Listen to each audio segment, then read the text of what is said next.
मला आमच्या गुरुंनी काय शिकवलं, की एक तान जर आम्हाला शिकवली, तर ती तान येईपर्यंत तुम्ही घासायचं.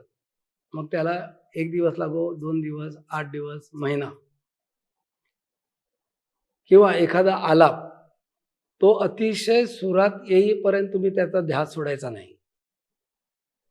आता माझे वडील माझ्याबरोबर तंबुरा घेऊन बसायचे. फक्त सा या षड्जाचाच अभ्यास साधारण 8-8 तास, 8-8 दिवस, महिनोन-महिने करत बसलेलो आहोत. जसं आमच्या किशोरीताईने किंवा दातार गुरुजीने आम्हाला काय सांगितलं, "मी वाजवतो, ते तू ऐक आणि मग रिपीट कर."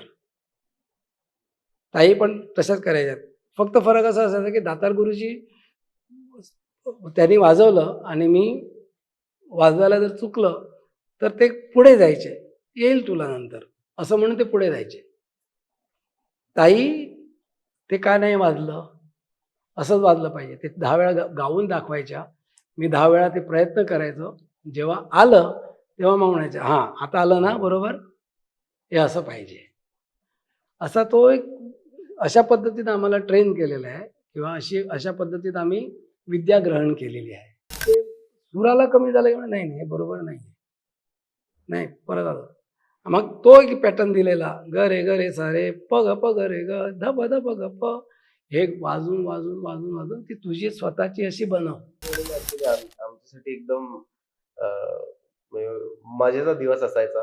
कारण आमचं सकाळपासून रात्रीपर्यंत आमचा पूर्ण प्लॅन असायचा. कारण आम्ही सकाळी मी 5-6 वर्ष आधीचं मी बोलेन. तेव्हा आम्ही सकाळी-सकाळी आम्ही दातार गुरुजींकडे जाणार आणि दुपारी आम्ही किशोरीताईंकडे जाणार आणि मग आमच्या घरी संध्याकाळी बाबांची गुरुपौर्णिमा असायची.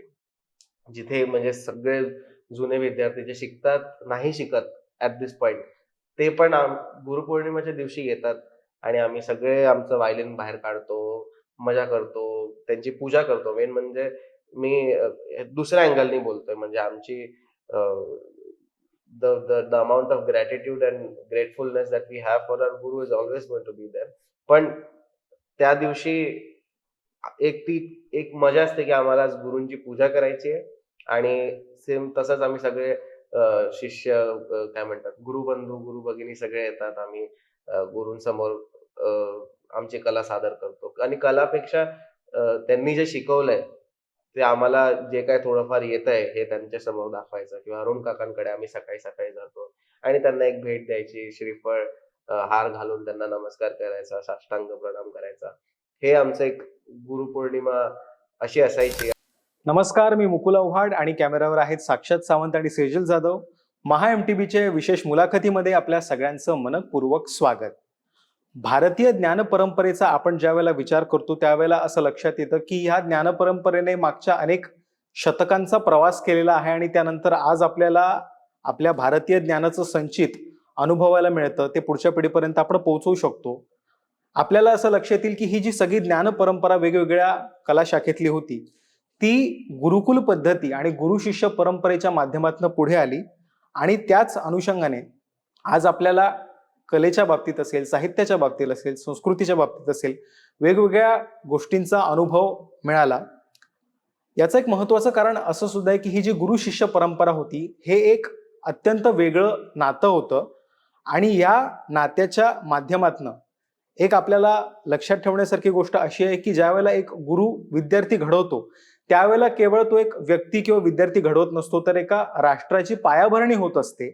आणि त्याच अनुषंगाने आपल्याला असं लक्षात येईल की हा विचार मनामध्ये ठेवून मागची अनेक शतकं शास्त्रीय संगीत असेल, नाटक असेल, या दृष्टीने वेगवेगळ्या अंगांनी भारतीय ज्ञान परंपरेची वृद्धी झालेली आहे. गुरुपौर्णिमेच्या निमित्ताने शास्त्रीय संगीतातलाच हा समृद्ध वारसा नेमका काय आहे, संगीत क्षेत्रामध्ये गुरु शिष्य परंपरेचं महत्व काय आहे, हेच आपण आज जाणून घेणार आहोत. महा एमटीबीच्या स्टुडिओमध्ये आज आपल्यासोबत संवाद साधणार आहेत 4 दशकाहून अधिक काळ शास्त्रीय संगीताचं अध्ययन करणारे मिलिंद रायकरजी आणि त्यांचे शिष्य यज्ञेश रायकरजी. मिलिंद रायकरजी यांची ओळख करून द्यायची झाल्यास असं आपण म्हणू शकतो की त्यांची साधना हाच त्यांचा परिचय आहे. वयाच्या 5व्या वर्षापासून सुरासोबतचा त्यांचा प्रवास सुरू झाला. त्यांचे वडील अच्युत रायकरजी, पंडित वसंतराव काडणेकर आणि धारवडचे VS मठ यांच्याकडून त्यांनी संगीताचं शिक्षण घेतलं. पद्मश्री DK दातार यांच्या मार्गदर्शनाखाली त्यांनी व्हायोलिनचं प्रशिक्षण घेतलं. त्याचबरोबर गाणं सरस्वती किशोरीताई आमोणकर यांच्याकडून 21 वर्ष त्यांनी शास्त्रीय संगीताचं शिक्षण घेतलं. त्यांचा सहवास सुद्धा त्यांना लाभला. त्यामुळे शास्त्रीय संगीताचं एक समृद्ध पर्व त्यांनी अनुभवलेलं आहे असं म्हटल्यास वावगं ठरणार नाही. महाराष्ट्र आणि भारतच नव्हे तर अमेरिका, जर्मनी, स्वित्झर्लंड अशा ठिकाणी शास्त्रीय संगीतांचे त्यांनी अनेक कार्यक्रम केले. 2006 साली मिलिंदजींनी रायकर अकॅडमी ऑफ व्हायोलिनची स्थापना केली. 5 वर्षाच्या मुलापासून ते अगदी 80 वर्षाच्या तरुणांना त्यांनी व्हायोलिन शिकवलेलं आहे आणि त्यांची ही तपस्या जी आहे ती आजतागायत सुरू आहे आणि ती पुढे सुद्धा अशीच सुरू राहणार आहे. सर, MyMTVच्या स्टुडिओमध्ये आपलं खूप खूप स्वागत. नमस्कार. यज्ञेशजी रायकर यांचा परिचय करून द्यायचा झालाच तर तो असा करता येईल की वयाच्या 4थ्या वर्षापासून त्यांनी व्हायोलिन वादनाला सुरुवात केली. संगीताची पारख असणाऱ्या 600 तज्ज्ञांच्या समोर त्यांनी आपला कलाविष्कार वयाच्या 4थ्या वर्षी सादर केला. ही खूप मोठी गोष्ट आहे. आपल्या वडिलांसोबतच पंडित अरुण कशाळकरजी, किशोरीताई आमोणकर यांच्याकडून त्यांनी संगीताचे धडे घेतले. त्याचबरोबर हा सगळा त्यांचा जो शास्त्रीय संगीताचा वारसा आहे तो पुढे अधिकाधिक समृद्ध होत गेला आणि त्या अनुषंगाने Laxminarayan global music festival, Sawai Gandharva महोत्सव, Hridayesh arts festival, world Seattle music festival अशा वेगवेगळ्या कार्यक्रमांमध्ये त्यांनी व्हायोलिन वादन केलं. गानयोगी या माहितीपटामध्ये पंडित D.V. पळुसकर यांची भूमिका सुद्धा त्यांनी साकारलेली आहे. सर, आपलं सुद्धा खूप मनपूर्वक स्वागत MyMTV मध्ये. नमस्कार. Thank you so much. सुरुवातीला मला मिलिंदजी आपल्याकडनं जाणून घ्यायचंय की आपला संगीता सोबतचा हा जो प्रवास आहे, सुरांचा जो प्रवास आहे तो कधी सुरू झाला? आता तुम्ही सांगितल्याप्रमाणे वयाच्या 5व्या पासून मी गाणं गात होतो. त्याच्यानंतर बोंगो, गिटार आणि मी गिटार वाजवण्यामध्ये एक स्थायिक पण झालेलो गोव्यामध्ये. आणि वेस्टर्न व्हायोलिन शिकण्याचं मी तिकडे सुरुवात केली ते माझ्या वडिलांच्या इच्छेमुळे. वडिलांची अशी इच्छा होती की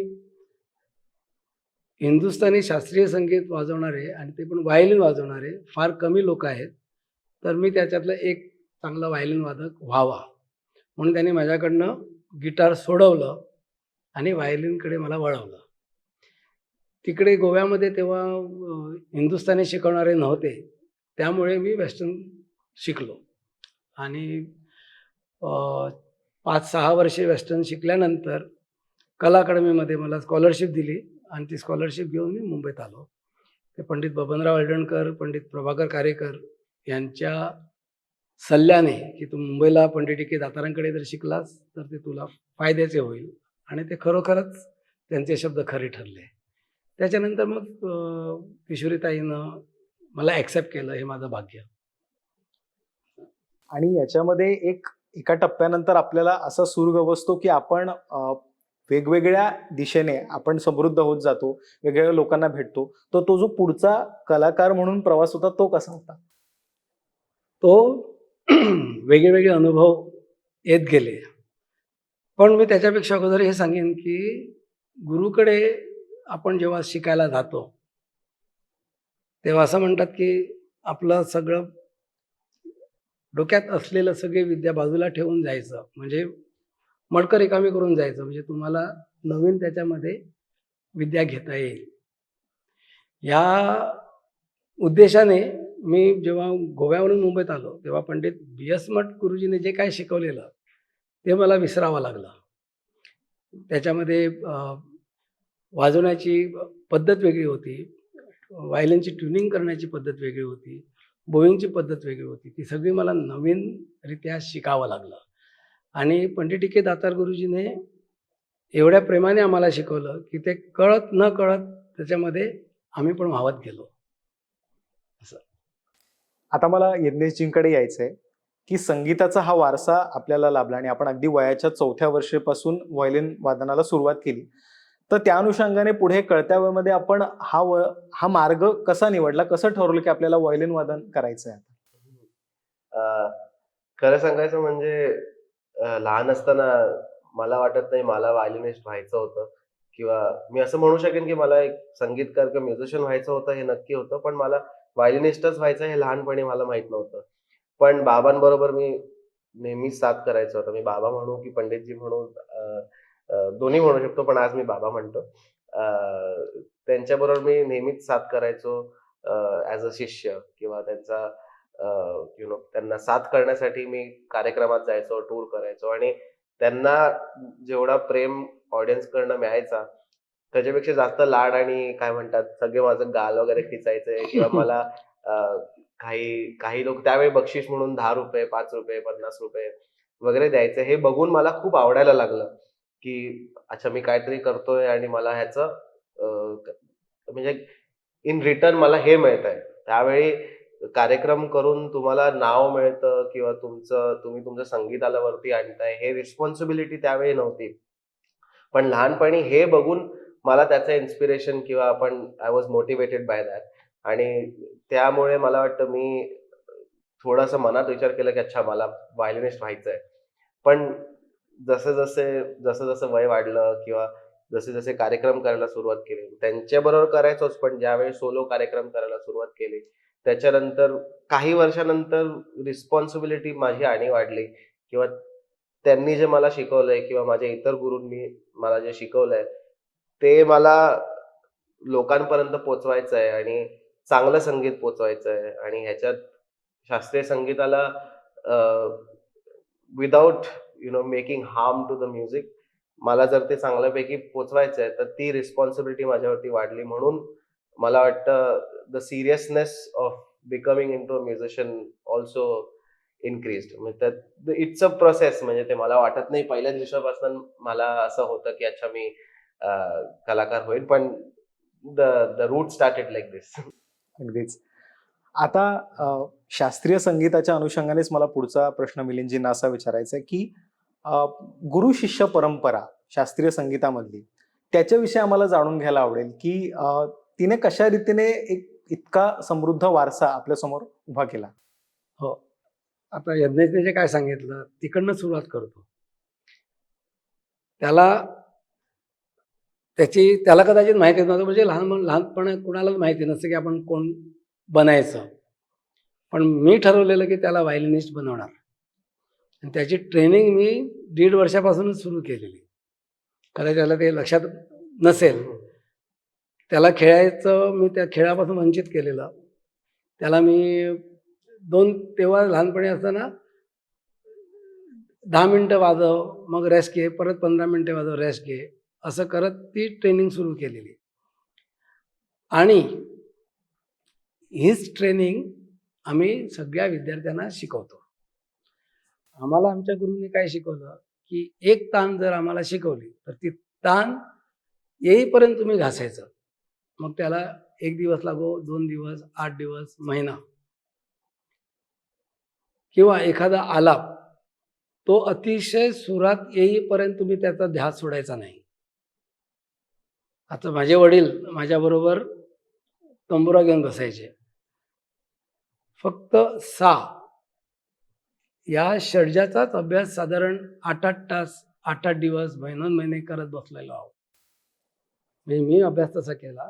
ईश्वर कृपेने याला तेवढं करावं लागलं नाही. त्याला नैसर्गिक मिळाला. माझा रोज ऐकायचा. माझ्याबरोबर त्याला मी रियाजाला बसवायचो. आणि असे ते 7 स्वर आणि कोमल स्वर पकडून 12 स्वर आत्मसात होईपर्यंत किती वर्ष गेले याचा काही हिशोब नाही आहे. म्हणजे माझ्या वडिलांनी आम्हाला एक नजर दाखवली, की तुमचं संगीत वाजवल्यानंतर समोरच्याच्या हृदयाला ते भिडलं पाहिजे.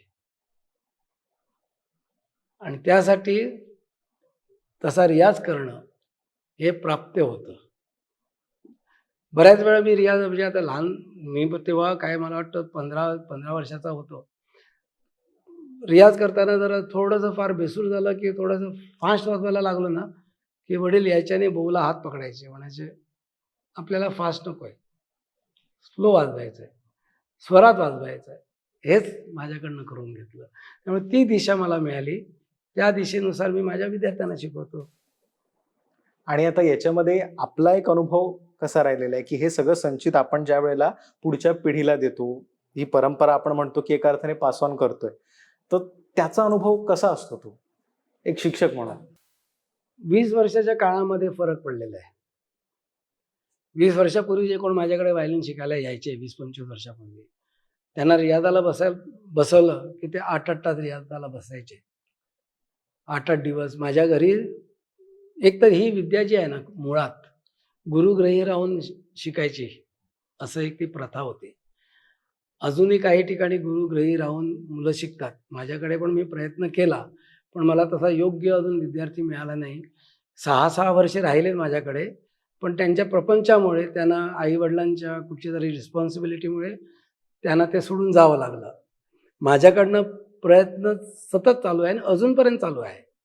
म्हणजे असं 1 to 1, कारण आमची जी विद्या आहे ती मुखोद्गत आहे. असं लिहून देऊन मी तुम्हाला आज अमुक लिहून दिलं, ते तुम्ही वाजवल्यानंतर तेच वाजेल याची गॅरंटी नाही आहे. तुम्ही जेवढं माझ्याकडून ऐकणार, ते मनावरती संस्कार होतात आणि ते वाजणार. जसं आमच्या किशोरीताईने किंवा दातार गुरुजीने आम्हाला काय सांगितलं, मी वाजवतो, ते तू ऐक आणि मग रिपीट कर. ताई पण तशाच करायच्यात. फक्त फरक असा असायचा की दातार गुरुजी त्यांनी वाजवलं आणि मी वाजवायला जर चुकलं तर ते पुढे जायचे, येईल तुला नंतर, असं म्हणून ते पुढे जायचे. ताई ते का नाही वाजलं, असंच वाजलं पाहिजे. ते 10 वेळा गाऊन दाखवायच्या. मी 10 वेळा ते प्रयत्न करायचो. जेव्हा आलं तेव्हा मग म्हणायचं, हां आता आलं ना बरोबर, हे असं पाहिजे. असा तो एक अशा पद्धतीनं आम्हाला ट्रेन केलेलं आहे किंवा अशा पद्धतीत आम्ही विद्या ग्रहण केलेली आहे. ती आम्ही त्याच पद्धतीत शिकवायला जातो, पण तशा योग्यतेचा विद्यार्थी मिळत नाही. म्हणजे कुठेतरी गुरुच विद्यार्थ्यांच्या शोधात आहे असं आपल्याला असं म्हणायला दिसतंय. पाहिजे आज. कारण मुलांचं पण काही चुकत नाही, कारण एज्युकेशनचं प्रेशर एवढं आहे ना. बरं, एज्युकेशनच्या बरोबरीने प्रत्येक आई-बाबाला वाटतं की माझी मुलगी, माझा मुलगा 10 वेगळ्या कला क्षेत्रामध्ये निपुण व्हावी. मग कराटेला पाठवणार, टायको काहीतरी आहे, ते त्याच्यामध्ये पाठवणार, मग डान्सला पाठवणार, मग ड्रॉइंगला पाठवणार. म्हणजे तुम्ही ती मुलगी किंवा तो मुलगा कुठे कुठे लक्ष देणार? आई-बाबांना अगर त्याची जर जाणीव असेल आणि ती जर तीव्र इच्छा असेल की नाही, माझ्या जसं मी यज्ञेश बाबतीत केलं की माझ्या मुलाला मी व्हायोलिनिस्ट बनवणार. मी शाळेमध्ये पण सांगितलेलं की तो फेल झाला तर चालेल, पण मी त्याला व्हायोलिनिस्ट बनवणार.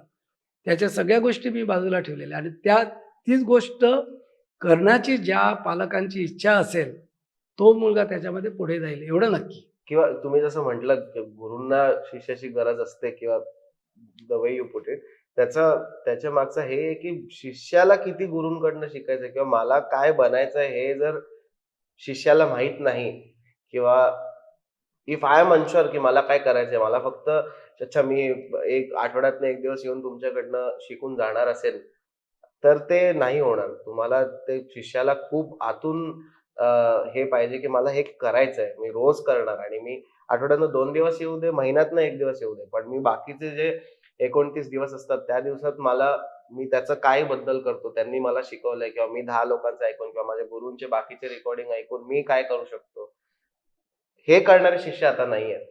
म्हणून ते जे म्हणतात 20 वर्षात तुझा बदल झालाय, ते अजून त्याच्यामध्ये ऍड करतो मी, जेव्हा विद्यार्थी गुरुकडे जातो तेव्हा त्यांनी संपूर्ण शरणागती प्राप्त करायला पाहिजे. शरणागतीच्या भावनेने शिकायला पाहिजे. म्हणजे नाही, तुम्ही जे काय म्हणाल ते मी करायला तयार आहे. मी माझ्या पंडित B.S. मठ गुरुजी, दातार गुरुजी, किशोरीताई या तिघांनी माझी परीक्षा खूप घेतलेल्या आहेत. दातार गुरुजीने नुसतं मला 3-4 महिने फक्त घरी बोलवायचे आणि असं बसून ठेवायचे, काय शिकवलेलं नाही. एक फक्त सुरुवातीला काय जो अलंकार दिलेला, हे प्रॅक्टिस कर म्हणून, ते मी रोज करायचो घरी. मला इकडे मुंबईला रियाज करायला जागा पण नसायची. माझी मावशी आणि मामांच्याकडे राहायचो मी, पण त्याच्याकडे मुलं असल्यामुळे रियाज करायला त्यांना त्रास, वाजवलं तर त्यांना त्रास व्हायचा. म्हणून मी दातार गुरुजीकडे लवकर जायचो किंवा जो काय टाईम मिळेल तेव्हा जायचो. पण तिकडे मला फक्त असं बाहेरच्या रूममध्ये बसवायचो आणि मग म्हणायचे आता उशीर झाला, उद्या बसूया. मग परत दुसऱ्या दिवशी जायचो. असं दातार गुरुजींची परीक्षा. B.S. मठ गुरुजींची परीक्षा, ते धारवाडाला राहायचे आणि गोव्याला यायचे, तर सांगायचे ते अगले हप्ते आना. रविवारी गेलो, दरवाजाला ताला. असं तिकडे. पण मग एक दिवस तो आला, म्हणजे ते गुरुची तळमळ बघायचे. आता जर आम्ही अशी तळमळ बघायला जर लागले ना, तर मुलगा तिसऱ्या दिवशी दुसरा सराकडे जाऊन शिकणार पण.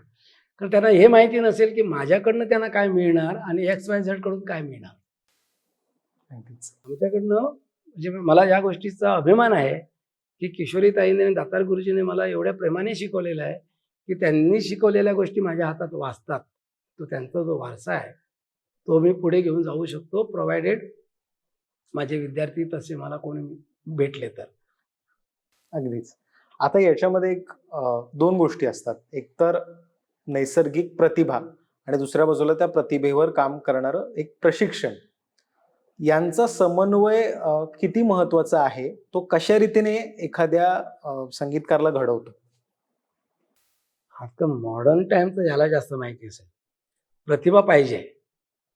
म्हणजे बऱ्याच शिष्यांना मी बघतो, म्हणजे माझ्याकडे असे 40 एक विद्यार्थी शिकतात, नाही असं नाही. पण मी जे म्हटलं ते सिरियसनेस 24 अवर्स बाय 7/24 अवर्स हे जे म्हणतो आपण, तसे विद्यार्थी नाही आहेत. एनिवे, तर आपला प्रश्न हा होता की प्रतिभा आणि प्रशिक्षण. मला ज्या गोष्टी शिकायला 6 महिने लागलेले आहेत किंवा एखादी गोष्ट दातार गुरुजींना विचारली तर ते पटकन उत्तर द्यायचे नाही. त्याचं उत्तर मला पुढच्या महिन्यात मिळायचं. एखाद्या रागाबद्दल मी विचारलं तर मला ते ओरडायचे. हा तुला एवढ्या लवकर कशाला पाहिजे? आपण म्हणजे जे काही दिलं ते अगोदर वाजवा ना. याचा अर्थ असा की जे दिलेलं ते वाजवा. पुढचा राग नंतर बघू. किंवा किशोरीताईंच्या घरी 3-3 महिने एक फक्त भूप रागाची किंवा यमन रागाची तालीम व्हायची. असं जर मी आता मुलांना जर शिकवायला गेलो तर त्यांना तेव्हा वाटतं की 8 दिवसात मला राग आला. एक. नंबर 2, काही ताना किंवा काही पॅटर्न मी काही मुलांना शिकवतो. मला 6 महिने लागले, मला 1 महिना लागला, तर याचा अर्थ नाही की त्यांच्याकडे तेवढे दिवस लागतील. कारण त्यांना मी आयतं देतोय. मला ते मिळवावं लागलेलं आहे. त्यांना ते 8 दिवसात येतं. यज्ञेशने तर 2 दिवसातच मला ती जागा एक दाखवली. कठीण जागा आहे. ती जागा वाजवल्यानंतर तर हा म्हणाला, "डॅडी ते काय वाजवलंस तू?" मी म्हटलं, "असं आहे." त्यांनी ते प्रयत्न करत, करत, करत बसला आणि मला दुसऱ्या दिवशी वाजवलं. "हेच वाजवत होता ना तुम्ही काल?" म्हणजे हा फरक आहे. प्रतिभा पाहिजे आणि मुलांचं थोडीशी IQ वाढलेलं आहे. आता याच अनुषंगाने पुढचा प्रश्न म्हणजे गुरूंचा मुद्दा निघाला म्हणून. किशोरीताई आमोणकर यांचं एक 21 वर्ष आपण त्यांच्याकडे शिकलात आणि यज्ञेशजी सुद्धा शिकलेले आहेत. तर तुम्हा दोघांना हाच प्रश्न आहे की काही विशेष अनुभव किंवा ते शिकणं जे होतं, ती जी प्रोसेस होती, ती कशी होती? मगाशी सांगितल्याप्रमाणे एकतर ताईंच्या तालमीबद्दल एकदम शिस्तबद्ध. 11ला पोचायचं म्हणजे 11ला पोचायचं. तर मी सुरुवातीला फक्त शनिवारी द्यायचो.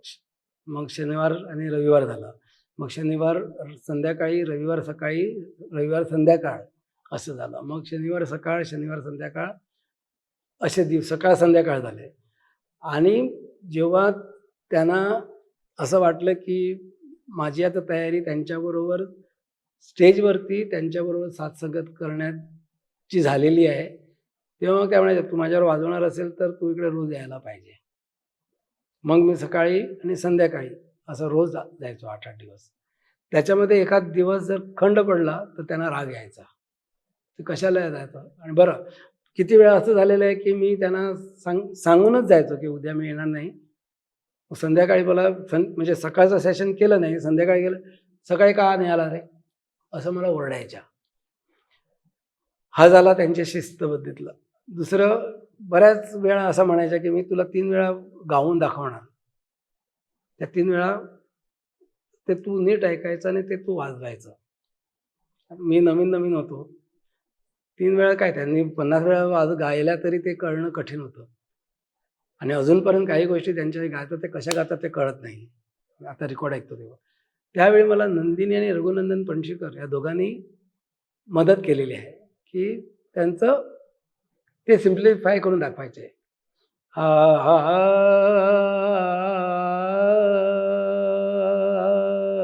आता या स्वरामधली जी आस आहे ती आज कुठे तुटते, कुठे खटका आलाय, कुठे कशी मीण घेतलेली आहे, मीणमध्ये धक्का नाही आहे, अशा बारीक बारीक बारीक अनेक गोष्टी आहेत.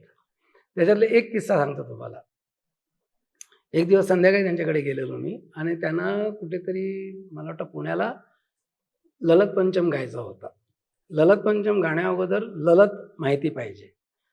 तर ताईनं प्रश्न विचारला मला, की तुला ललत येतो काय?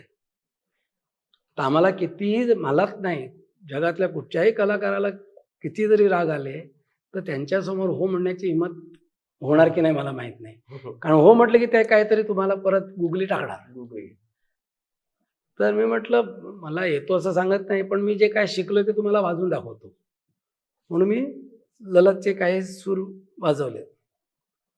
हा म्हणाल्या, आता हे ऐक म्हणाल्या, आणि त्यांनी 4 स्वर गायले. त्या एवढे भावुक होते ना की माझ्या डोळ्यातून अश्रू आले. म्हणलं काय झालं रे? नाही म्हटलं मला असं वाजवता येईल का कधी? म्हणलं का नाही येणार, बस. आणि मग ती जागा मला त्यांनी सिम्प्लिफाय करून दाखवली. त्याच्यामध्ये काय होतं, एक बो पुरत नव्हता, पण त्या एक बोमध्येच वाजणं प्राप्य होतं. कारण गळा कसा आहे, श्वास जेव्हा आपण बदलतो तो श्वास बदललेला कळता कामा नये, ही त्यांची एक प्रत्येक गायकाची खासियत असते. आता तोडला काय आपलं ललत ना,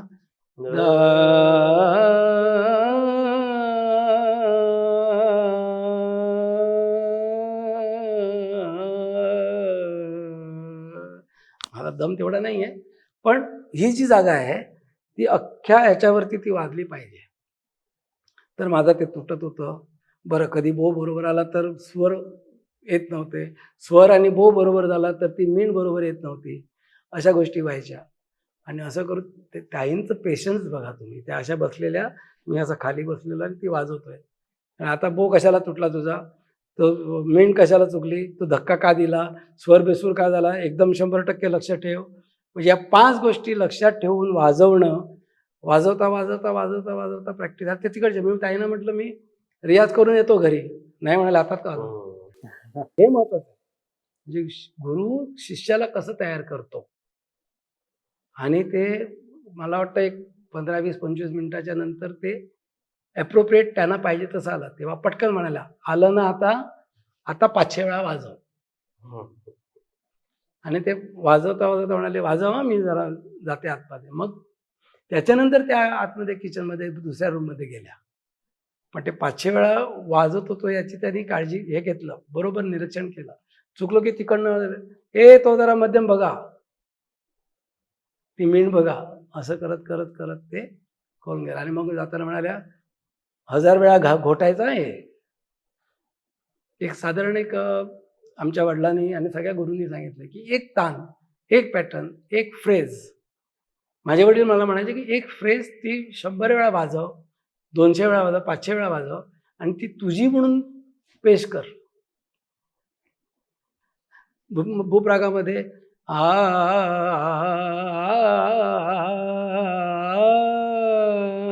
हे माझ्या वडिलांची फ्रेज होती. म्हणजे 1979 1980 तेव्हाची गोष्ट सांगतो मी तुम्हाला. हे माझ्याकडनं वाजून घ्यायचे.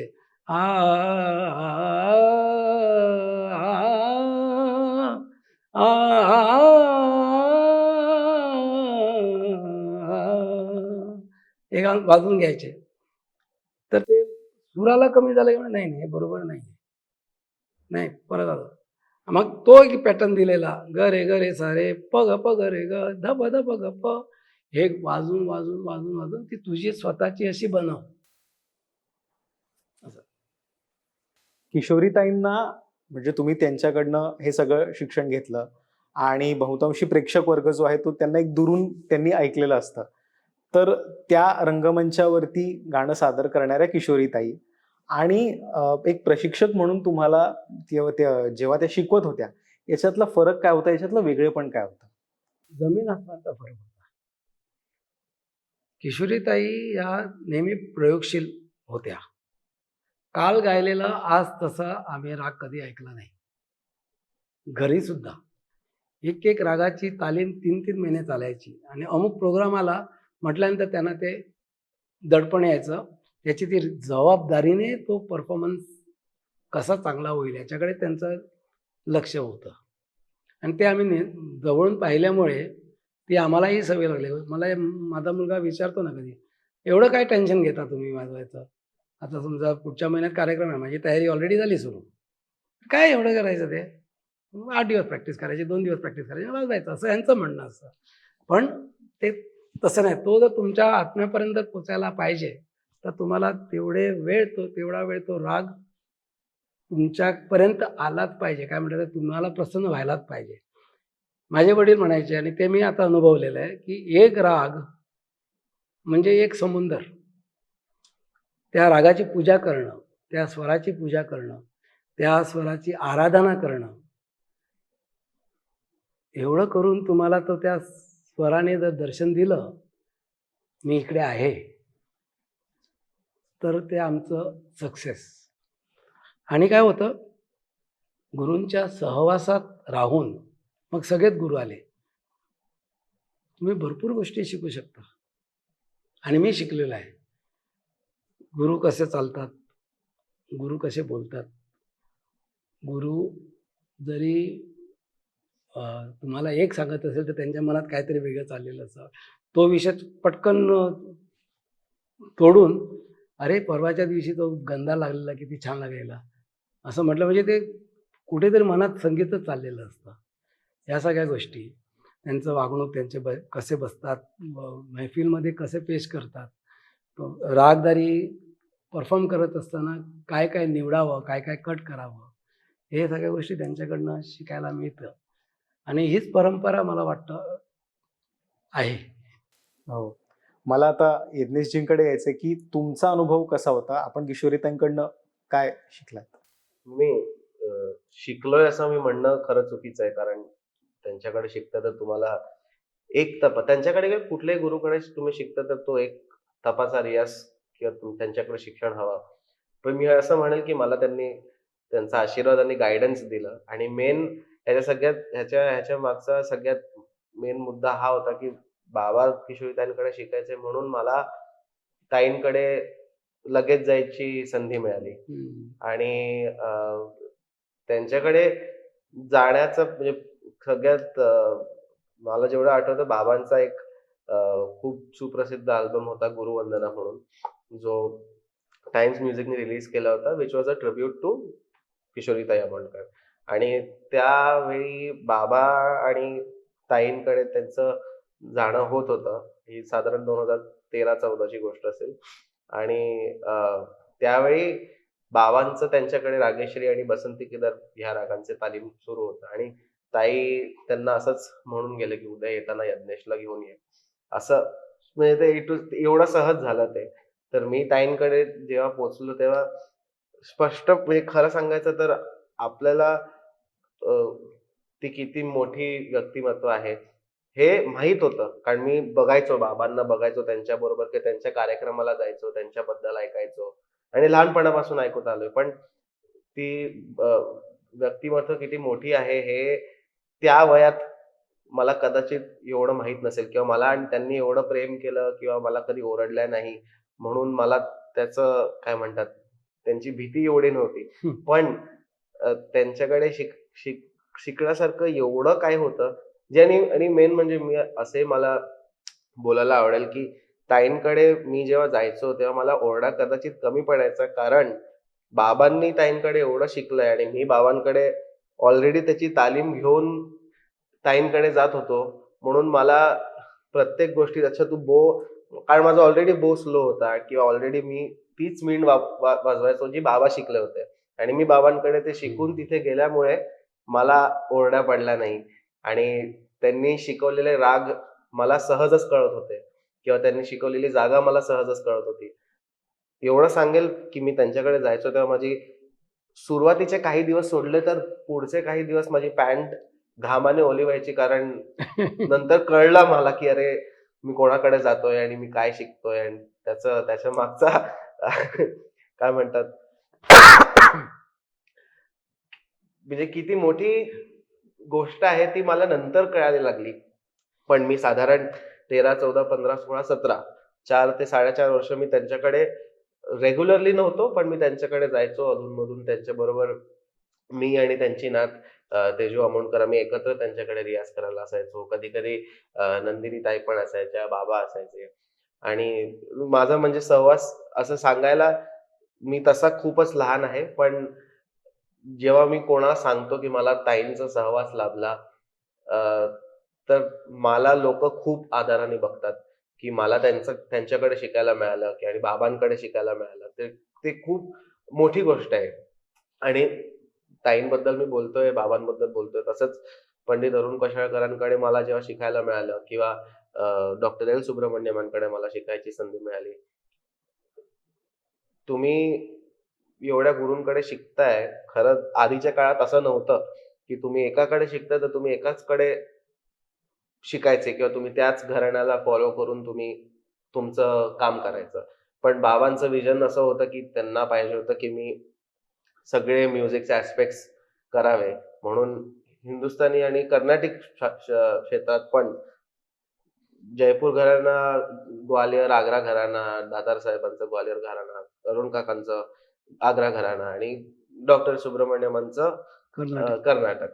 हे सगळं त्यांची इच्छा होती, की मी करावं म्हणून आणि ते सहजच किंवा ते घडत आलं आणि आम्ही पण तेच प्रयत्न करतो. तर जेवढाच मला काय म्हणतात ते काय ताईंकडे शिकलो ह्याचं खूप मला महत्व आहे आणि काय म्हणतात त्याला आय एम व्हेरी लकी की मला त्यांच्याकडे शिकायला मिळालं. पण तसंच म्हणजे इतर गुरूंकडे मला शिकायची संधी मिळाली. त्याचंही मला खूप काय म्हणतात आय फील व्हेरी भाग्यवान. फॉर्च्युनेट भाग्य की मला त्यांच्याकडे शिकायला मिळालं आणि हे सगळ्यांचं it wouldn't have been possible without him. एक 2 गोष्टी सांगतो, विषय निघाला म्हणून. जसं यांनी सांगितलं ना, की एका गुरुकडे शिकत असताना दुसऱ्या गुरुकडे शिकायला गुरुजी परवानगी देत नाहीत. पण माझं खरं भाग्य, की दातार गुरुजींनी मोठ्या मनाने मला त्यांच्याकडे जायची परवानगी दिली आणि एवढंच नव्हे, की असं नाही झालं, की तू त्यांच्याकडे शिक आता माझ्याकडे येऊ नको असं झालं नाही. मी त्यांच्याकडे पण शिकायचो आणि दातार गुरुजीकडे मी शिकायचो आणि बऱ्याच वेळा या गोष्टीमुळे माझी अं, अ, धांदल व्हायची म्हणजे काय म्हणतात त्याला, मला प्रॉब्लेम फेस करावे लागलेत. एकाच वेळी दोन कार्यक्रम यायचे. सकाळी दातार गुरुजींचा, संध्याकाळी ताईंचा किंवा त्याच दिवशी दातार गुरुजींचा पण कॉन्सर्ट आणि संध्याकाळी ताईंचा कॉन्सर्ट आणि मग मी ऑलरेडी दातार गुरुजींना शब्द दिलेला आहे. ताईंना कसं नाही म्हणायचं अशी अडचण यायची. पण ती सुद्धा दातार गुरुजीने एकदम मोठ्या मनाने सॉल्व्ह केली. दोघांसाठी प्रश्न आहे की आजच्या या डिजिटल युगामध्ये तंत्रज्ञान इतकं प्रगत झालेलं आहे, वेगवेगळ्या गोष्टींचं अवलोकन खूप सहजरित्या होतं. आजच्या तारखेला गुरु शिष्य नात्याकडे तुम्ही कसं बघताय मिलिंदजी? गुरु शिष्य ही जी व्याख्या आहे त्याला माझ्या मताप्रमाणे कमीत कमी 12 ते 24 वर्षे त्या गुरुकडे राहून किंवा त्या गुरुकडे शिकून सगळं ज्ञान प्राप्त करावं. एक त्या विद्यार्थ्याने मी त्याला एक 4 Ds असं एक फॉर्म्युला ठेवला आहे. डिटर्मिनेशन, डेडिकेशन, डिवोशन आणि डिसिप्लिन. या 4 D मध्ये तो शिष्य बसावा, की डिसिप्लिन पण आहे, सांगितलेल्या गोष्टी करतो पण तेवढं डेडिकेट पण करतो. उद्या समजा जाऊ नको म्हटलं कुठे तर त्याने ते सोडून गुरुकडे यायला पाहिजे. आम्ही या पद्धतीत शिकलेलो आहोत. ताईंच्या कितीतरी वेळा ताईने गोष्टी मला सोडायला लावलेल्या आहेत, त्या मी सोडलेल्या आहेत. दातार गुरुजींचं एक थोडं उदाहरण देतो.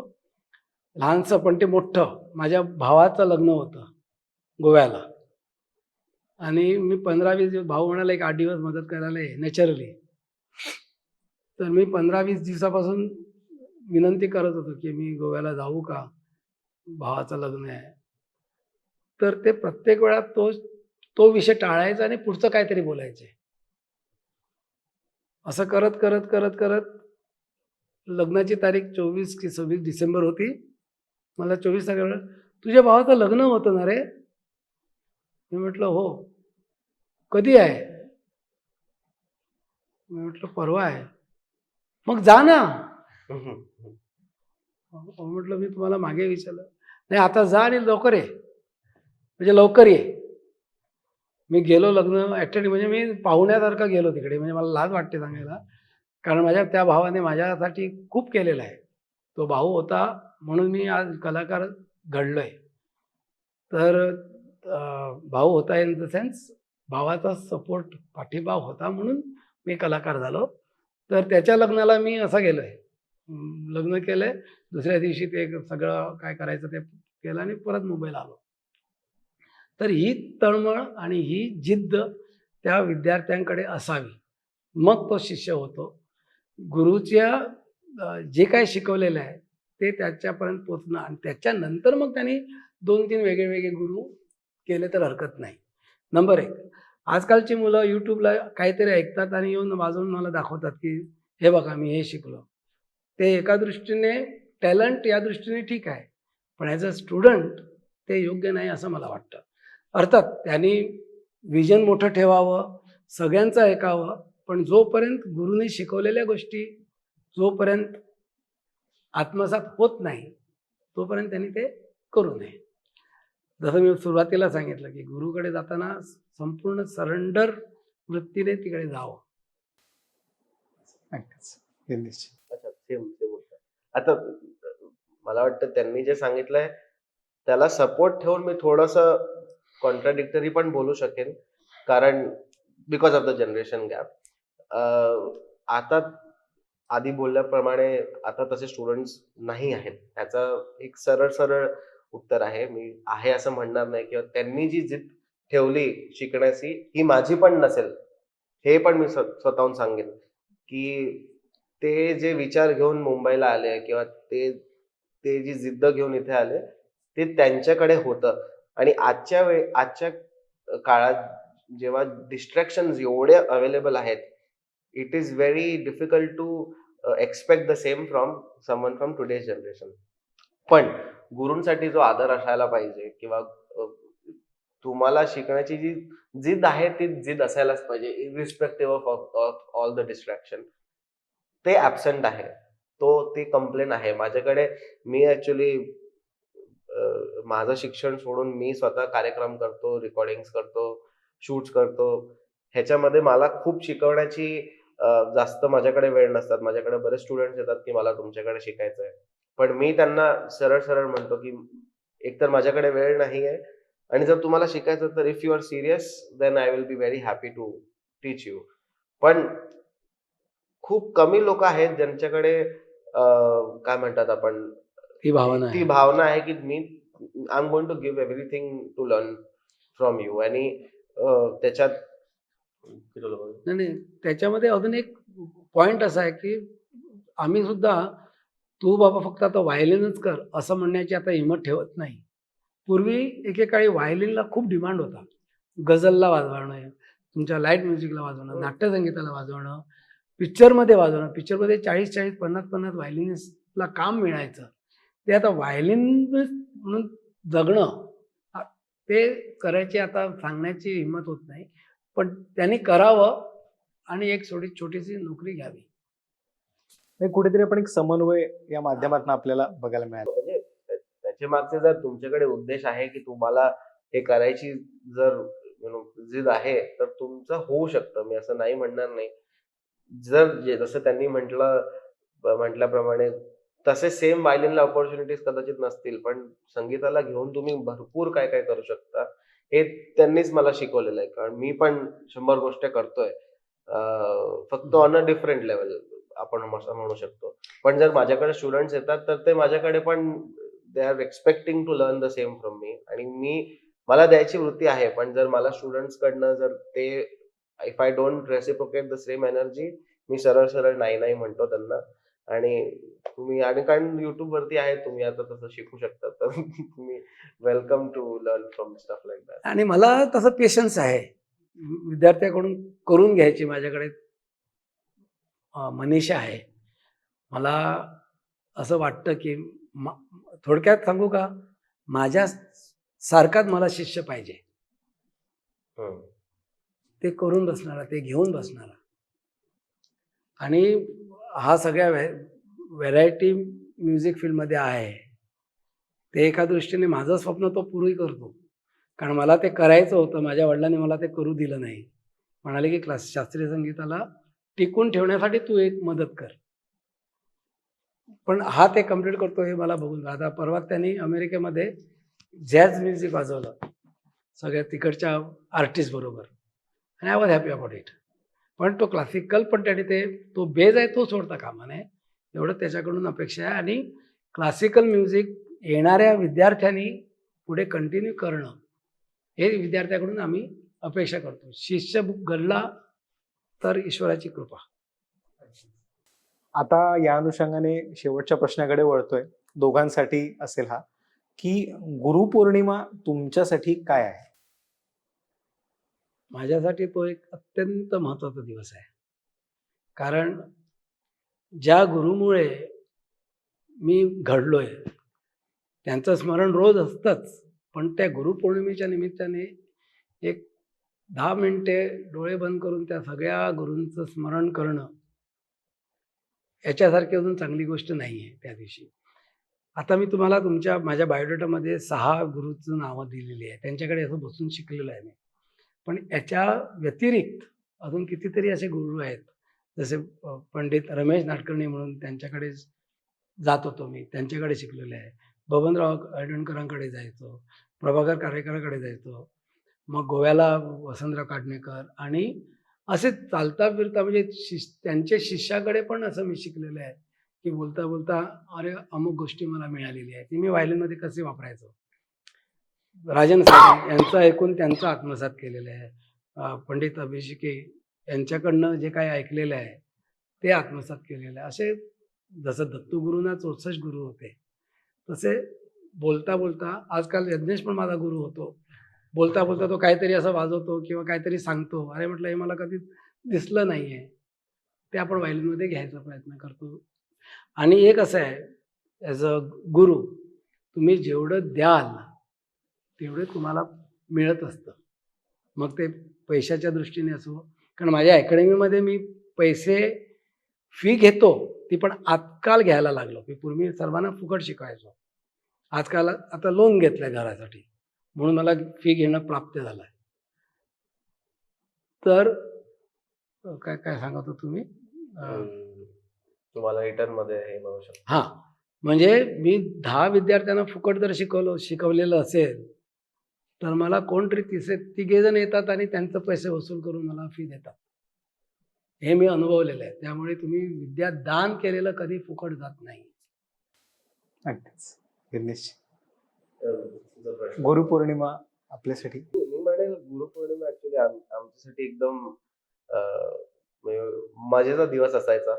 कारण आमचं सकाळपासून रात्रीपर्यंत आमचा पूर्ण प्लॅन असायचा. कारण आम्ही सकाळी मी 5-6 वर्ष आधीच मी बोलेन, जेव्हा आम्ही सकाळी सकाळी आम्ही दातार गुरुजींकडे जाणार आणि दुपारी आम्ही किशोरीताईंकडे जाणार आणि मग आमच्या घरी संध्याकाळी बाबांची गुरुपौर्णिमा असायची, जिथे म्हणजे सगळे जुने विद्यार्थी जे नाही शिकत ऍट दिस पॉइंट, ते पण गुरुपौर्णिमेच्या दिवशी येतात आणि आम्ही सगळे आमचं व्हायलिन बाहेर काढतो, मजा करतो, त्यांची पूजा करतो. मेन म्हणजे मी दुसऱ्या अँगलनी बोलतोय, म्हणजे आमची the amount of gratitude and gratefulness that we have for our guru is always going to be there.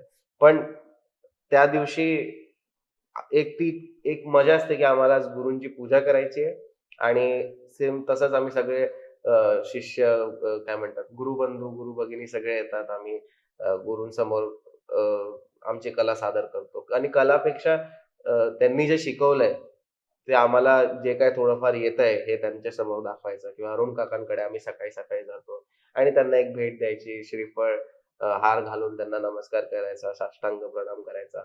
हे आमचं एक गुरुपौर्णिमा अशी असायची आणि आताही आहे. आज आपण गुरुपौर्णिमेच्या निमित्ताने आज भेटतोय, तर आम्हाला खूप मनातून आम्हाला खूप अशी काय म्हणतात की आज आज परत आम्हाला सगळ्यांना गुरूंना भेटायची इच्छा काय म्हणतात भेटायची संधी मिळते. त्यांच्याबरोबर वेळ आणि घालायला मिळतो आणि आज जास्त मजा असते कारण सगळे एकत्र असतात. ते एक मला I would like to add. पौर्णिमेच्या निमित्ताने असं म्हणत नाही मी, इन जनरल. एकदा किशोरीताईनं मला विचारलं की तू माझ्याकडे शिकतोस, तू सगळं माझं गाणं वाजवतो, मला काय देशील? कारण किती जरी झालं ना, फी घेणं हे सगळं ह्याचं वरचेवरचं व्यवहार झाला, पण विद्या जी मिळते ती अनमोल असते. ते तुम्ही पैशाने विकत घेऊ शकत नाही. तर मी ताईंना म्हटलं जे काय माझ्यासाठी मला दिलेलं आहे, जे काय माझ्यासाठी केलेलं आहे ते अनमोल आहे. ते पैशाने परतफेड करू शकत नाही. किती पैसे दिले ते कमीत पडणार. आणि हा मी मनातून ही भावना सगळ्या गुरूंसाठी बोलतोय. पटकन ताईनं बोलल्या, अगदी बरोबर बोललास, माझ्यासाठी तू एवढंच करू शकतोस की मी असेपर्यंत, शेवटच्या कार्यक्रमापर्यंत तू माझी साथ सोडायची नाही. आणि लकीली शेवटच्या कार्यक्रमाला मी होतो. दिल्लीला कार्यक्रम झाला तो. माझ्या ईश्वराकडे तीच प्रार्थना होती की त्यांचे शब्द खरे ठरू दे. म्हणजे असं कुठेही कार्यक्रम माझा क्लॅश व्हायला नको किंवा मी उद्या येत नाही अशी म्हणण्याची वेळ माझ्यावरती येऊ नये. आणि ईश्वराने ते माझ्यावरती कृपा केली की शेवटच्या कॉन्सर्टपर्यंत मी त्यांच्याबरोबर होतो.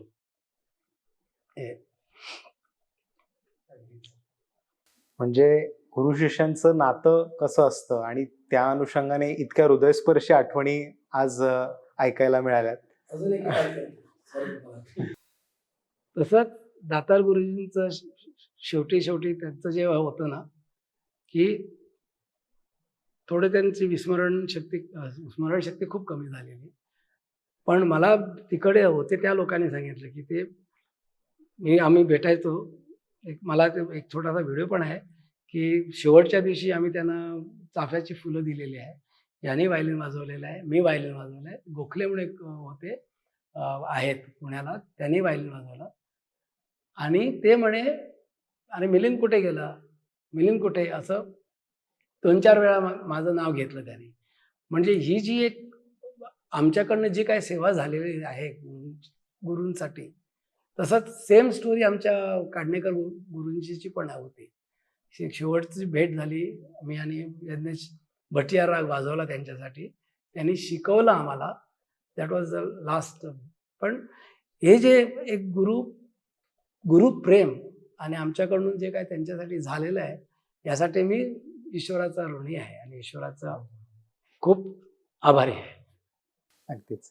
गुरुपौर्णिमेच्या निमित्ताने अत्यंत हृदयस्पर्शी आठवणींना इथे उजाळा मिळालेला आहे. त्याचबरोबर शास्त्रीय संगीताचं एक बदलतं रूप, त्या अनुषंगाने एका गुरुला शिष्याकडनं काय अपेक्षा असते, एक शिष्य त्यांच्यासमोर काय मांडतो, या अनुषंगाने एक अत्यंत महत्त्वपूर्ण चर्चा आज आपल्या इथे MHA-MTBच्या स्टुडिओमध्ये झाली. आपल्या दोघांचे, मिलिंद रायकरजी आणि यज्ञेश रायकरजी, खूप खूप धन्यवाद. मी MHA-MTB यांचा मी आभारी आहे. मला तुम्ही बोलवलं, माझ्या भावना व्यक्त करायचं मला तुम्ही संधी दिली. खास करून हे जे आज बोललोय ना, मी पहिल्यांदाच बोललो, कधी कोणाकडे बोलू शकलो नव्हतो, वेळ आली नव्हती. आज ते गुरुच्या निमित्ताने तुम्ही माझ्याकडनं बोलवून घेतलं. Thank you so much. गुरुपौर्णिमेच्या निमित्ताने शास्त्रीय संगीताचा एक खूप मोठं पर्व ज्यांनी बघितलं असे मिलिंद रायकरजी आणि त्यांचे शिष्य यज्ञेश रायकरजी आपल्याकडे आले होते. त्यांनी खूप वेगवेगळ्या तऱ्हेने गुरु शिष्य परंपरा, शास्त्रीय संगीत अशा वेगवेगळ्या गोष्टींचा उलगडा केला. आपल्याला ही मुलाखत कशी वाटली हे आम्हाला कमेंट बॉक्समध्ये नक्की सांगा. आणि कला साहित्य संस्कृती संदर्भातल्या बातम्यांच्या ताज्या अपडेटसाठी MHA-MTBच्या यूट्यूब चॅनलला सबस्क्राईब करायला विसरू नका. धन्यवाद.